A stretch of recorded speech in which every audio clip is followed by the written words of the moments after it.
কদিন আগে বিশ্বজুড়ে পালিত হয়েছে আন্তর্জাতিক মাতৃভাষা দিবস, কিন্তু বাঙালিদের মনে বাংলা ভাষা যেন নির্দিষ্ট কোনো দিনের নয়, তা যেন প্রতিনিয়ত প্রাণের সঙ্গে জুড়ে রয়েছে।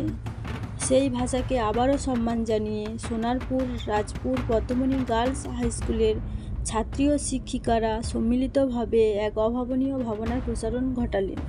বিদ্যালয়ের প্রধান শিক্ষিকা শ্রাবণী রায়ের উদ্যোগে এবং পরিচালনায় অনুষ্ঠানটি অনন্য মাত্রা পায়।